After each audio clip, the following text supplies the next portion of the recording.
You called me a jackass. You would think that the left would be more in tune with Martin Luther King, and they are fiscally. In 2012, okay, 75% of white Americans thought that race relations were on a good path with black Americans, and 65% of black Americans also thought that race relations were on a good path.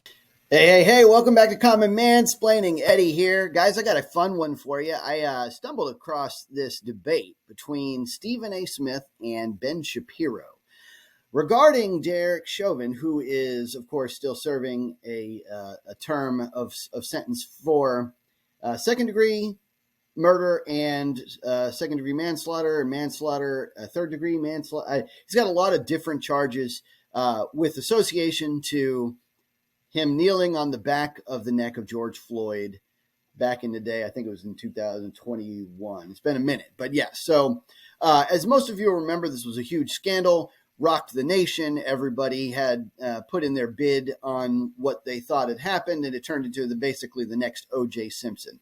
And of course, more recently, Ben Shapiro has been pushing for the pardon of Derek Chauvin, which of course won't even really matter that much because it's only like you can only pardon the federal charge. You can't pardon the state charges. So it's kind of like a partial pardon. But now, if you'll recall at the time, Ben Shapiro was very kind of like on board with convicting Chauvin. And Stephen A. Smith is still on board with that, still thinks he's a complete murderer. But I thought I'd go into this debate because it brings up some deeper seated issues. And I wanted to pay my respects to the concepts on the show. So check it out. Please welcome to the show the one and only Mr. Ben Shapiro. Ben, how are you, sir? How's everything? Thank God, doing well, Stephen. How are you doing? Okay, I want to ask, and I asked this affectionately. I'm not trying to be incendiary. You called me a jackass. How many dudes do you call a jackass and then you go on this show? Could you tell me that? Could you answer that one first? Hey, I appreciate you having me on, and the invitation, as you know, is open the other way around. It's shockingly, the answer is probably a lot, actually, in terms of the number of people who I've called a jackass who I've then actually become friendly with, or who I've had on the show, or vice versa. So, you're in this business, you know it. Yeah, it bears mentioning that the right, of course, and I've mentioned this before, is far more open to dealing with those with whom they disagree than the left is. And so, whereas if the left is insulted, they usually don't extend the kind of open invitation Stephen Smith did to Ben Shapiro. So I'm actually, kudos to Stephen Smith for doing this, because most of the time, any kind of insult or anything that basically ends your relationship, where they usually block you on the spot and you never hear from them again. It's ghost time. I got you. I'm not overly offended. Trust me on that. All right. But thank you for coming on the show. So let's get right into it. As you know, I spoke out against your petition to get President Trump to pardon former Minneapolis police officer Derek Chauvin. For those that don't know, Chauvin was sentenced to 22 years in prison after being convicted of unintentional second-degree murder, third-degree murder, and second-degree manslaughter of George Floyd. I wondered if you would feel that way if the officer was black and the victim was Jewish. That was what I said. And your response was to call me a race baiter. Why is that, Ben Shapiro? Because you're well, to me, the entire case against Derek Chauvin was rooted in a sort of public racial essentialism that I thought was unnecessary to analyze the case. If I'm going to look at this case and just look at the facts of the case, the race of the person on the ground and the race of the officer are irrelevant, and we should treat it exactly the same, whether both people were black, both people are white, one person was Jewish, one person was not Jewish.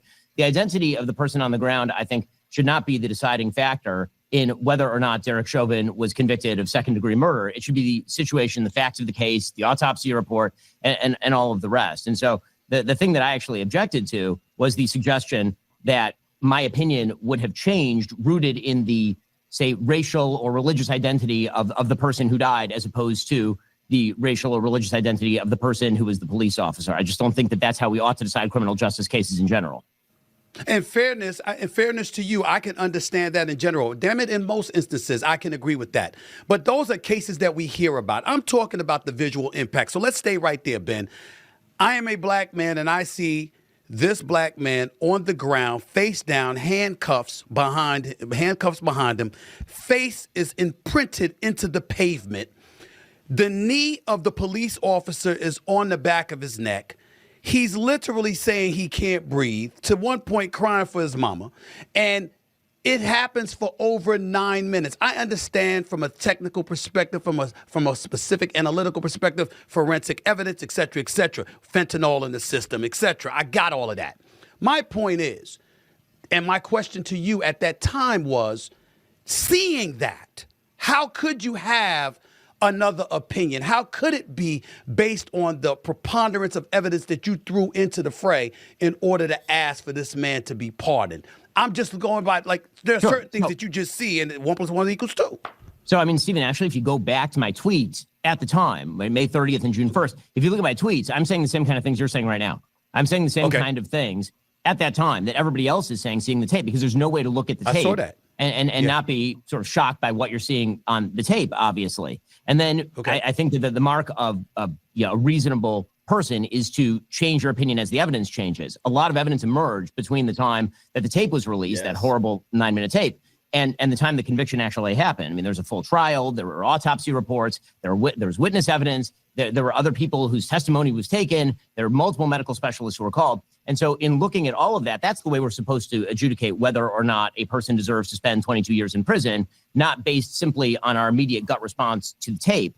And again, I had the same gut response to the tape that you did, and I think that everybody did. I think actually that tends to be the gut response of people when we see a lot of police activity. Actually, it turns out that the police do a lot of things that look really rough on tape and really difficult on tape. And this was one of those things. And then as we later learned that, for example, the sort of tactic that Chauvin is using there was actually trained by the Minneapolis Police Department, right? It's a submission technique that's used if you have a person who's resisting arrest, or if you learn during the course of the investigation that George Floyd was saying, I can't breathe, before he was even taken out of the car. He says, I can't breathe on the longer tape 6 times before he's even taken out of the car. I mean, it's a very long interaction with the police officers before you get to that 9-minute tape, the part that we all saw. And there's a part of the story that you can't see on the tape, which is the reverse angle. You can't see that there's a big crowd that's shouting at Chauvin. Chauvin is responding to that crowd. One of the preliminaries to getting up off of Floyd that way is to call what's called a code 4, which is where it's an all clear, where you feel that the crowd is not a threat to you. In fact, even the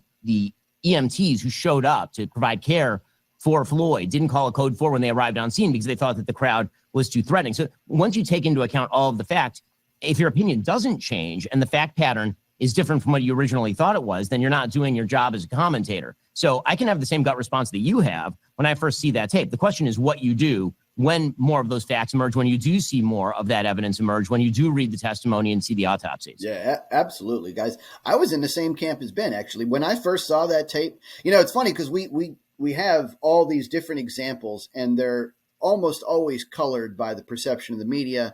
Some of them are absolutely outrageous examples that are like quite blatantly like the police were in the wrong and need to go to jail for the rest of their lives, and some of them are obviously on the other end of the case where they say the police are terrible, evil, brutality cops, and yet when you turn and you look at the video, it's like, oh, he's just defending himself, like obviously, right? But this is one of those cases where when I saw the tape, I was like, oh man, this looks bad. Like these cops need to go to jail and never see the light of day again, right? And yet, after all the evidence came out, now I'm like, I still do. I'm still kind of on the fence about this one. This one's kind of like in the middle for me, right? I still don't feel like it was I don't feel like the cops did everything they could have done. I feel like Derek Chauvin owed more to the situation, but I don't think it's murder. I think it was maybe somewhere along the lines of like negligent homicide, that kind of thing. But yeah.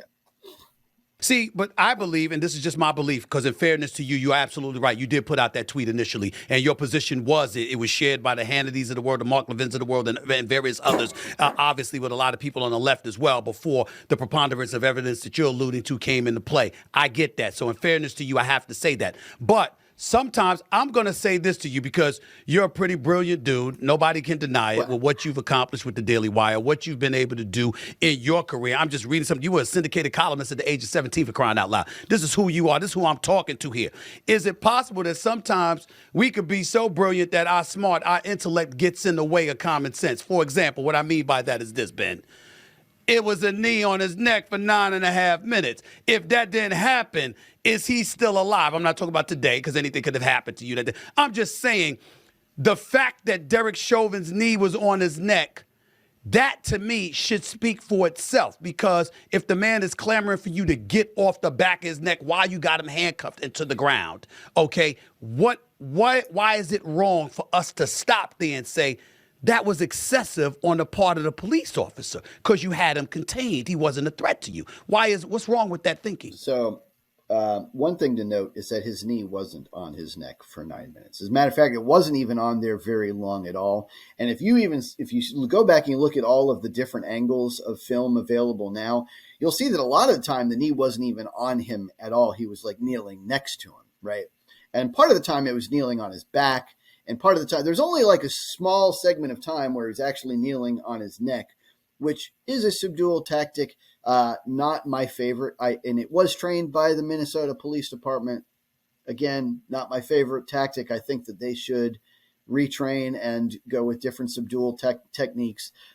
There's very little that you have to do with somebody who is cuffed face down, right? Like there's not much that you have to do to maintain control of that situation. All you really have to do is hold the cuffs, right? And maybe if you really need to, you can kneel on his hips or something. And there's really not much that somebody can do to get up unless they're really struggling, in which case then you can step up the level of resistance that you put into it. But it's funny. I think it's rich that somebody from the left is saying, that the right is outsmarting themselves, is like getting too smart for common sense when usually it's the other way around. I think that's kind of interesting. Okay, so there are a couple of things that could be argued by the defense, and in fact were argued by the defense in this case. One of them, again, was that this was a trained technique by the Minneapolis Police Department to keep somebody in this position so long as you have not called a code 4, which is where you say there's an all clear, and now you can move the person who's on the ground into the ambulance, for example, if you've already called the ambulance, or back into the police vehicle. When it comes to the actual question as to causation of death, right, you have to be the proximate cause of the death. It's not just enough for it to be a contributing factor, because it turns out that increased stress can cause death in a person who has a human heart that is significantly larger than normal. The autopsy showed that Floyd, unfortunately, had an incredibly enlarged heart, much heavier than normal. His lungs were much larger than normal person's lungs because of heavy and overtime drug use. He had 11 nanograms of fentanyl in his system at the time per milliliter of blood, which is over 3 times what it would cause normally to kill somebody. The original autopsy report openly said that if George Floyd had been found in his house in the same exact physical condition, they would have called it death by overdose. Right. So Stephen Smith asked the question, if he hadn't been kneeling on his neck, would the guy still be dead? Well, that's a great question. And that's the $1 million question in this case. I don't know. I would guess the answer is yes, he would still be dead, based on the fact that he was in respiratory duress even before they placed him in that position. Now, that doesn't alleviate the cops of responsibility in my as far as I'm concerned. I don't think that makes everything the cops did correct. But I do think that he probably would be dead in either case, right? He didn't die right away either. He was pronounced dead eventually, but yeah, I think it's one of those things where he was going into overdose. He was going into shock. He was in bad shape, regardless of what happened. I'm sure kneeling on him doesn't help, right? And that's probably that's the last thing you want to do in a case where someone's going into shock. I think medical treatment could have been applied, and I think the cops do have a responsibility to apply said medical treatment, at least to the extent that they are familiar with field medicine. But that having been said, to answer the question, yes, he'd probably be dead no matter what. So, all of these things taken into account raises the question of reasonable doubt, right? The standard in our criminal justice system is, in fact, a reasonable doubt standard. And that raises the question as to why there's not, at the very least, reasonable doubt. So you can say that your sort of first jump at this is he's guilty. Look at the knee on his neck. There's no damage to his neck tissue, by the way, in the autopsy report. You can say all of that, and you can say that that's a plausible explanation. I won't even make the case that that's not a plausible explanation. I'll make the case that a plausible explanation is not enough to convict a man in court, especially based on the surrounding circumstances, the amount of pressure that was brought. This was not a fair trial, is one of the points that I'm making. So it's a good point what Ben is talking about. Keep in mind, Ben Shapiro is a lawyer, right?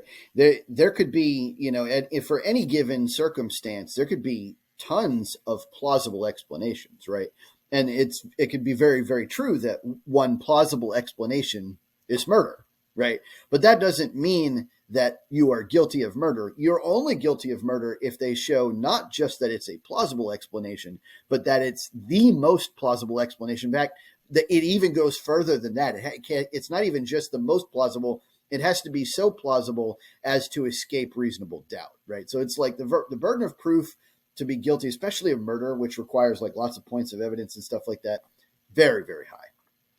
But when it comes to the actual trial itself, there are members of the jury who are at actual rallies wearing shirts that said "I can't breathe" before they were actually on the jury. Right. There are members of the jury who have openly said that they felt public pressure to convict in a particular way. The president of the United States, or one of the people who was running for president of the United States at the time, Joe Biden, was openly calling for his conviction. The Minneapolis city paid the family of George Floyd, I believe it was a $27 million payout in the middle of the trial. So all of this tends to go to, is that an impartial jury, right? These all have serious consequences for the jury system. And so there's really a few separate questions. One is, was Chauvin responsible for Floyd's death? I think on that question, I would say no. You can say yes. I would say at the very least there's reasonable doubt. And then there's the question of the amount of pressure that was brought on the jury in this particular case to bring a verdict. This was the most highly publicized trial of the modern era by a long shot, because the incident itself had spurred so much public angst and outrage and massive protests involving 20 million people and riots that had cost the taxpayers some $2 billion, or insurance companies some $2 billion.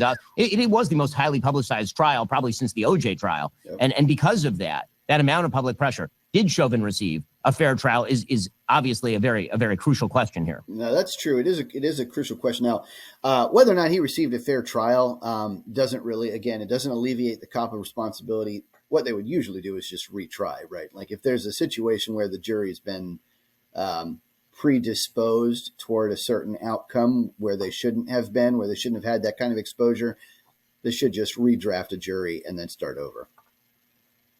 But it sounds like your position is that this is more of a political issue as opposed to a policing issue. Mm-hmm. And what I would say to you as a black man in America, that there are times, and there's a preponderance of evidence throughout the years that shows that policing has been an issue as it pertains to black men, which is one of the things that we constantly bring up. So when that incident happened, I'm thinking about the officer himself, Ben Shapiro, and his intent from the standpoint, you're having your knee on the back of his neck. No matter what, from a medical perspective, we can deduce may have transpired in the end if you didn't have your knee on the back of his neck for that amount of time or exceeding 9 minutes, this would not have been the outcome. And because you were insensitive to that, as a trained police officer who should know better, there should be a level of culpability that comes in your direction. So when somebody looks at you, I look at, and this is where I want it to go as well, I'm looking at a Ben Shapiro, and this is what I meant when I asked the question about you being about if George Floyd was a Jewish person. I owe you an explanation for that, so I want to give it to you right now. You are known as a proud Jewish individual, incredibly supportive of the Jewish community, being amongst them, Israel, other things. And I was bringing this up because I said, if that were a Jewish person, the conclusion that you ultimately reached, would you have been patient enough to draw that conclusion, peeling from the information that was deduced on an objective level to reach the conclusion that, hey, you know what? I don't think he should have been put in jail. That's where I was going, because I know how defensive, or I shouldn't say defensive, but a defender of the Jewish community that you are. And that's what I was thinking along those lines. I mean, but I certainly hope so, because I can name you a dozen Jewish criminals who absolutely deserve to be in jail. Right? And Jeffrey Epstein was a Jew. No, I I'm think just talking about that kind of incident. Hell, right? I mean, I think that I'm just talking about that kind of incident. And my point is that whenever, I'm also a lawyer, right? I mean, my identity as a Jew does not mean I have solidarity with a criminal who happens to be a Jew, or a person who's in a controversial law enforcement confrontation who happens to be a Jew. I mean, my job is to literally remove myself from that. And I think also that, as those original tweets show, I don't think that you have to have racial solidarity with a person in order to feel empathy for that person's situation. I think that the whole basis of a democratic republic, or us having a conversation right now, is the fact that we can speak to each other across racial and identitarian lines. And so, again, I think that there are an enormous number of people in the country who disagree with me, by the way, who share both my race, and a lot of Jews who, I would say the vast majority of Jews disagree with me on this, or many white Americans who looked at George Floyd and had exactly the same reaction. And as you say, initially, I had the same reaction as you, and that had nothing to do with race. And so the kind of idea that let's put it this way, if race is a barrier to logic, then race is the problem, not the solution. Ooh, nice. right? Let me ask you this. I mean, if you looked at, you said before that you didn't look at the autopsy report, you're not taking a lot of time looking at the evidence or the autopsy. What would it take for you to change your mind on the case? Or is there nothing that could change your mind on the case because you saw the tape, for example? Well, it wouldn't take much, and this is why I said this, because normally I would look at the autopsy reports or whatever. You know, I saw people bringing up his arrest record. I saw people bringing up fentanyl in the system. I saw all of these things, and all I could come to, Ben, fair or unfair, was that none of that matters if he wasn't on the ground with a knee on the back of his neck for 9+ minutes, because I'm looking at a trained police officer who should know better. I looked at the experts who were saying, with their trade, there was no reason, and you saw it, I'm sure you saw this, and not to say that you would embrace it with the level of sincerity that others may, because I know the level of skepticism that you look at when you see the news outlets, and by the way, I don't blame you. I'm with you on that, okay? But I would say to you, listening to experts talk about how police officers are trained and pointing to the fact that Derek Chauvin had no business being in that position and putting George Floyd in that position, particularly once he was handcuffed and contained. To me, that, along with the ultimate outcome, is all the evidence I need. And that's where we might differ. Well, that's poor logical progression, because number one, George Floyd asked to be removed from the car, right? He was already in respiratory duress, and he was in the car, right? They weren't going to have him on the ground. And then he was like, I can't breathe. I need some more air. Bring me out, like put me in the open. And that's number one. Number two, in Minneapolis police, they train you to do that. They train you to stand, to like put your knee. This is a popular mechanic in jiu-jitsu, to have your knee on the back or the stomach, the back of the abdomen or the chest of somebody, because it's a very good way to maintain leverage. You can apply all of your weight. You can make sure that they don't go anywhere, and you can control the situation while maintaining your balance. It's a very classic grappling / submissive move, right? And it's usually not very dangerous. Of course, the rules change, of course, when you're in that kind of respiratory duress, when you're in a medical crisis. But that's not good logic, because if you're gauging everything that you know about a case off of just one angle of film, right? One of the things that's kind of intriguing, I wish I should have pulled it up for you, but you guys can go and see it. You can go back to Candace Owens' review of the situation. One of the craziest things that I saw after this had gone on for a while is she showed an angle of the film where they show you Derek Chauvin kneeling on George Floyd's neck for a minute, right? Like a good 50 seconds to a minute. And then she's like, now just freeze right there. And they pan around to the other angle where they show you it just looks like he's on his neck. In reality, he wasn't even on it at that point in time. So it's it blew my mind, because I'm like sitting there thinking of like, oh man, this is condemning. He's, throw the key away. Like, this guy should never get out of jail for the rest of his life. And then they, show me the other angle, and I'm like, huh? Whoa. So if you're basing all of your knowledge of a legal case off of one angle of film, you're not doing it justice. You're not doing anybody justice. And people's lives are in the balance. Right. I mean, that's totally fair if we differ on that. I guess the question I would ask you is, given the fact that was a Minneapolis Police Department trained protocol, right, given the fact that Floyd did ask to be removed from the car, I mean, in the lead up to the situation, the part of the tape that nobody watches, he was actually outside the car. The police officers move him inside the car. He says he's claustrophobic, and then he claims 6 consecutive times that he cannot breathe while he's in the car. Yes. So if the idea is that it was the police officer's knee that deprives him of breath, he was already claiming that he couldn't breathe inside the car, suggesting he was already in the middle of some sort of medical event, right? And then he was brought outside the car. I guess the question that I have for you, again, is what level of evidence would need to be shown for you to get to reasonable doubt? I mean, you seem incredibly certain, right? All I'm saying is that the reasonable doubt standard is what pertains in criminal justice. What would it take to get you to reasonable doubt? Or is there no reasonable doubt that could be achieved simply by dint of the fact that he had his knee on his neck? By the way, it's not for the full 9 minutes. There are minutes where it's on his back. I mean, even the prosecution acknowledges that.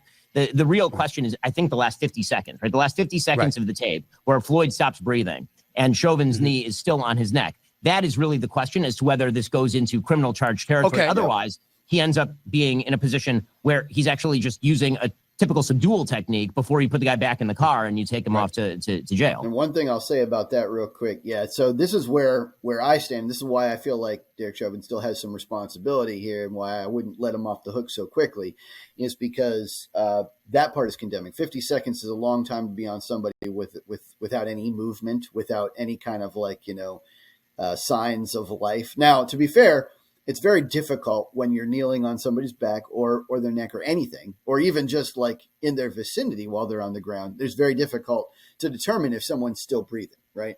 Because his breath is already going to be shallow. He's already in respiratory duress.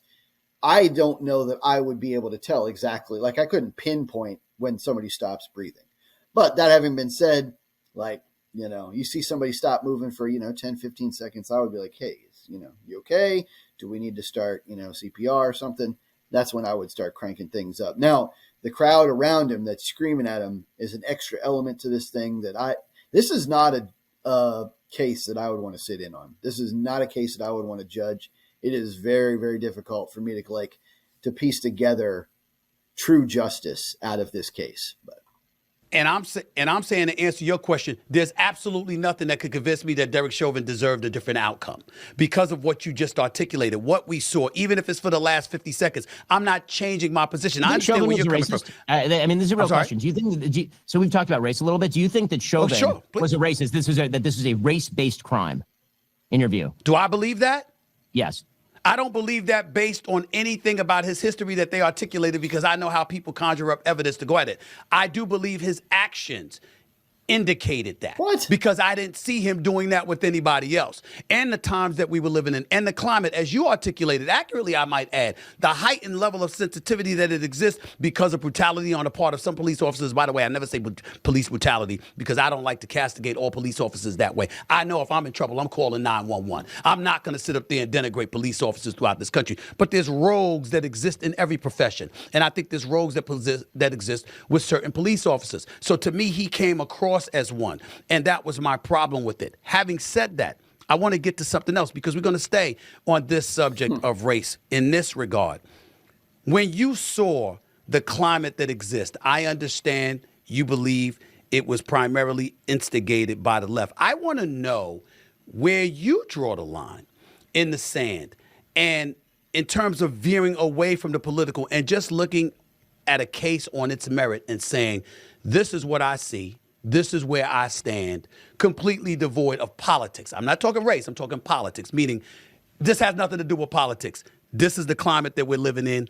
This officer should have known better, etc. Do you ever find yourself in a position where you're able to dismiss yourself from the political impact of something or the political agenda of something to draw your conclusions? Well, I mean, honestly, I think that in this particular case, this is a good indicator of trying to withdraw from a political sort of calculation, given the fact that, as some people have pointed out, on a pragmatic level, they've suggested that President Trump pardoning Derek Chauvin would be bad for President Trump politically. And the case that I've made is that's his job, determine what's pragmatic for him politically. It's my job to call something out as wrong when I see it to be wrong. In terms of criminal justice cases that have involved race, where I've removed myself on the other side, I mean, there are a bunch of them. Walter Scott, right, is a great example of a black man who was victimized by a white police officer. The police officer ends up convicted and going to jail. Right. You're saying I'm not campaigning on his behalf because he deserved to go to jail, the officer in the Walter Scott case. There have been a number of horrifying or police-involved crimes in which the police officer deserves to lose his job and or go to jail, depending on the activities of the police officer. And you have to analyze those one by one. And I think that what we've seen, particularly from the legacy media over the course of the last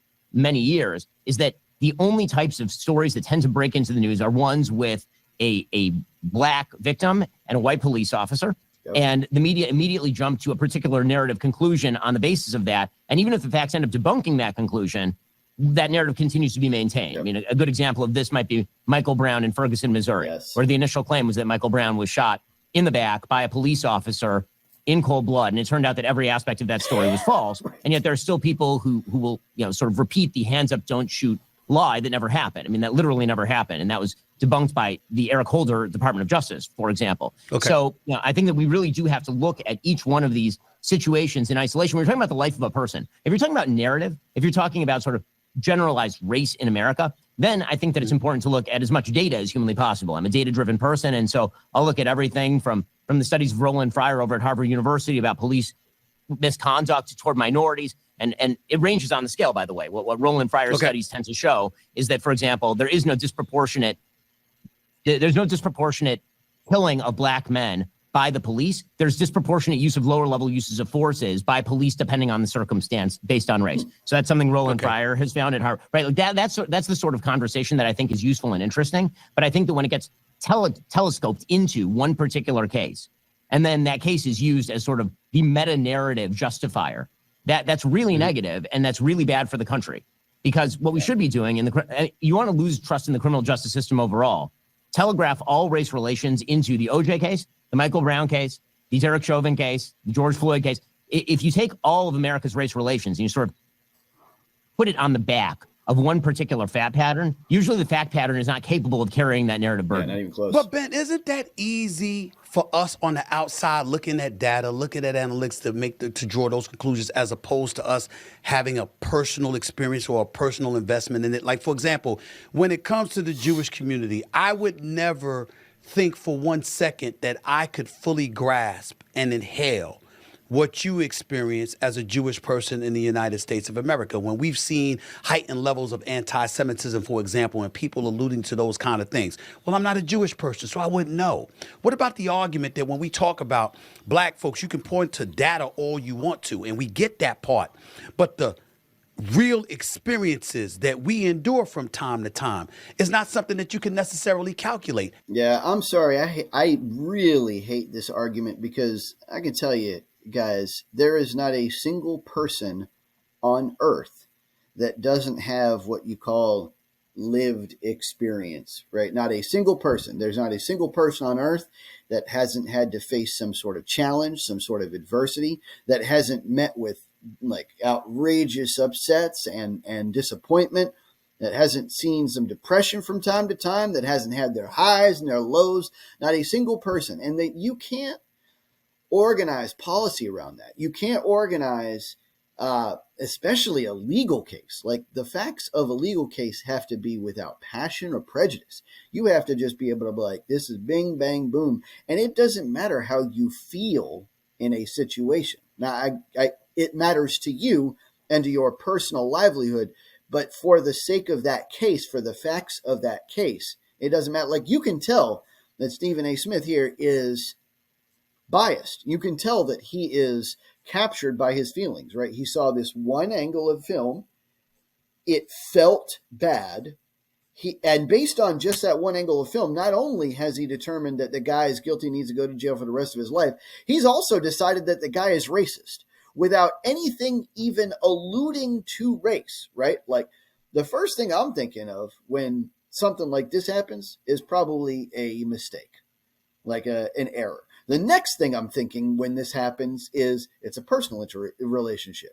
The third thing that I'm thinking is that there was a situation that took place on the ground, on the scene, that mitigated the circumstances and made things kind of shaky, or like made a cop aggravated or something, pushed a cop too far, which is still never a reason for a cop to make these horrible misjudgments.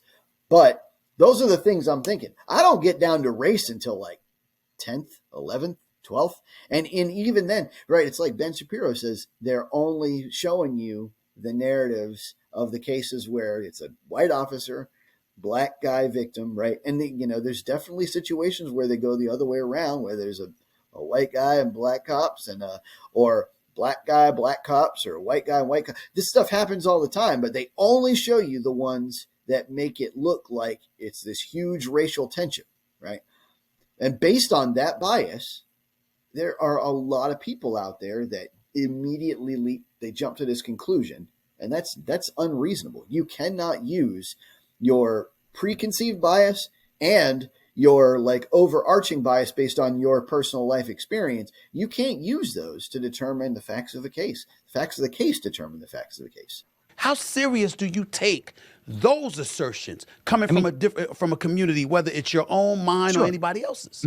Obviously, it's true that we can never fully get into one another's shoes, right? I mean, that's just the reality of the world, and that's true beyond race. That's just true for individuals. You, Stephen, or me as an individual, you can't live in my shoes. I can't live in your. We're different people. We live different lives. Yeah, but when it comes to making public policy, then the only sort of gauge that you can have really is the data, because anecdotal evidence, you can't make public policy for millions of people based on anecdotal evidence, because you can't legislate people's feelings. I mean, this is sort of one of my things. When it comes to trying to craft law, for example, making law based on the personal feelings of people's quote unquote lived experiences is a bad way to make law that is going to have to be generally applicable. Because I may have particular feelings about a particular criminal case based on my own personal experiences. But if we do that, then what you end up with is a really high level of tribalism, in which it's if your racial identity prevails or my racial identity prevails, really bad things can come from that. Yes. And the law is designed to treat people as equal individuals underneath it. And so, the relevance of lived experience, that may play a part in us being able to understand one another as individuals if we're having conversation over dinner, or if we're giving advice to each other about our kids. But when it comes to actually making public policy, it's a different thing. Yeah, you got it. And you make a valid point about policy. When you talk about policy, you can't just go by personal experience. It's got to be the numbers. It's got to be the data. Absolutely. I totally get that. By the way, just as an aside before I get to my next question, lung expert testified George Floyd died because his breathing was restricted. So I just wanted to point that out now. Yeah. That was one of them. One of them pointed that out. But he also said breathing was restricted. He didn't say breathing was restricted by a knee to the neck or by compression. He said it was restricted, right? So the pathways to your lungs can be restricted by all sorts of things, including medical processes. Because, again, that's with the weight on his neck. We got to remember that. But let me go to this. I mean, the Trump pardon, which you obviously was advocating for, would only affect Chauvin's federal conviction where he pleaded guilty for violating Floyd's civil rights.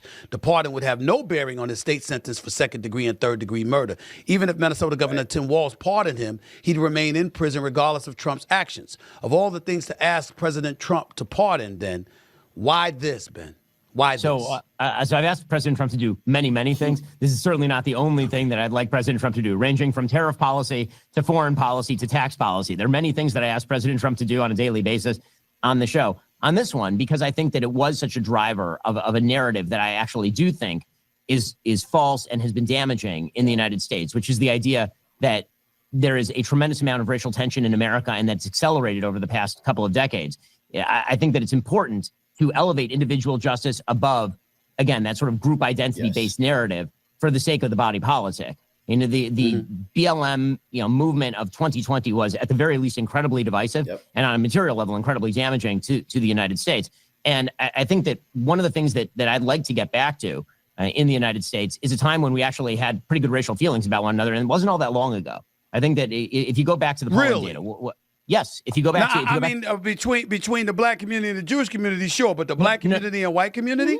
So if you go back to Gallup polls of 2012, literally 2012, in 2012, 75% of white Americans thought that race relations were on a good path with black Americans, and 65% of black Americans also thought that race relations were on a good path in the United States. And then by 2014, it had all dumped down into the below 50 mark. Hey guys, this is the power of media propaganda. This is the sheer strength of literally how they can sculpt your mind and pull you away from reality and make you think a certain thing. This is nudge theory in action, right? This is them showing you that even though the truth was that we were all kind of feeling pretty good about each other, and by the way, even those numbers, even 65, 75%, respectively, even those were probably still erring on the side of caution, thinking that, like, I don't know if there were some that were neutral, right? Like in this poll, they're like, how many of you guys think that racial relations are going in the right direction? How many think you're going in the wrong direction? How many people think we're staying flat? There are people that were neutral on that line too. But even those people were like erring on the side of caution. And there were plenty of people who even then had a bias telling them that things were worse than it was.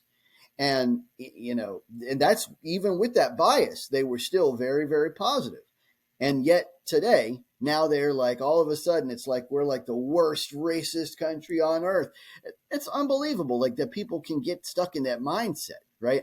And like people like Morgan Freeman will tell you the best way to get over this hump is to just stop talking about it all the time. And that's what the media doesn't. The media can't do that. The media's got to keep that front and center for them to continue to be able to sculpt your mind. So both whites and black Americans, and it never recovered from there.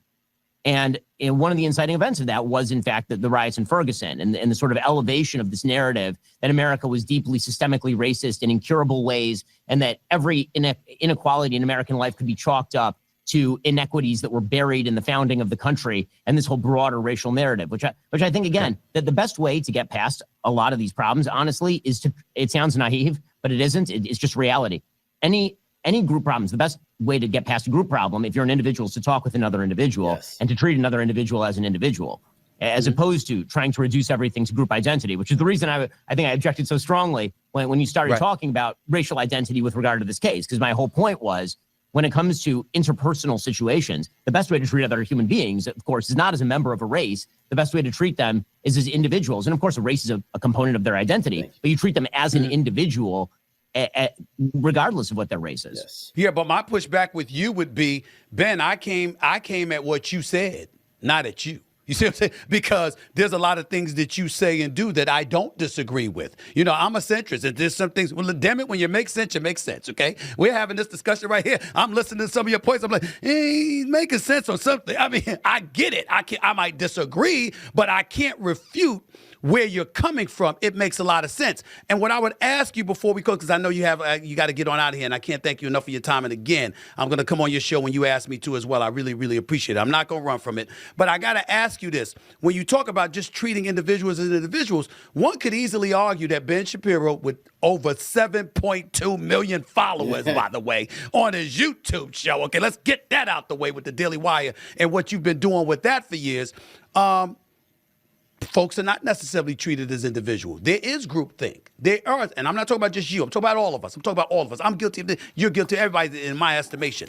Where we think about something, when you had an issue with how I came at you, you brought up the left. And I'm disagreeing with the left at least 50% of the time, but you associated me with the left. When you've disagreed with others, I've heard you associate them with a group as opposed to treating them as individuals. So that seems to be counter to what you just articulated. So that's completely different from what they're talking about. Two completely different things, right? It's one thing to talk about race or sex or something like that, one of those immutable characteristics, right? That'd be like treating people differently based on their height, right? Like there's nothing, it makes no sense to treat people differently based on their height, especially under the law, right? Because everybody, you could be a completely different person, whether you're tall, you can be a completely different person, whether you're short, and there's no way to like account for that in advance. However, if you're judging people by an ideology group, then you can count on them sharing that ideology, right? It's kind of like, it's like saying, all right, like I can't go up to a white person and say, all right, this person's going to believe in God. I can't know that. But I can go up to a Catholic and say, this person's going to believe in God. Why? Because the group is defined by people that believe in God, right? So it's like when you're grouping by ideologies, you can make those kind of generalizations, whereas you can't do that by race or by sex or something, because I mean, sometimes you can by sex, for example, like you could say this person's going to be weaker on average physically, right? But it has to be something that is definitionally true by the group, right? You can't say that, for example, like that someone's going to be weaker or stronger between black people or white people, because that's, you could be a black person, you could be strong, you could be weak. You could be a white person, you could be strong, you could be weak. Nobody's going to be able to know in advance until you see somebody and you get, engage their musculature or something like that, right? That's so it's completely different things that they're talking about. So I think that you're right to point out that I should characterize you as an individual with individual political views. Sure, I could do a better job of that. And when it comes to ideological grouping, I will say there is a difference between ideological grouping and, say, racial grouping. Right, race is an immutable characteristic of who people are. No matter how many Kenny G tunes you listen to, Stephen, you'll still be a black man, and no matter and no matter what racial stereotype I engage in, I'll still be a nerdy Jewish guy. You can tell that Ben Shapiro and I think a lot alike. It's like great minds, the way it is. But when it comes to ideological groups are quite real, obviously. And so describing people as a member of an ideological camp, I don't think is targeting a group in the same way as it would be to target blacks as a group, or Jews as a group, or Asians as a group, or any other immutable characteristic. Right. So there you have it, guys. Obviously, I don't know that they found enough common ground to like really see eye to eye on this, but I think they did learn some things from each other. One thing I learned is that Stephen Smith is a little bit more reasonable than the average liberal. Right, he was able to find some more common ground with Ben than probably most would.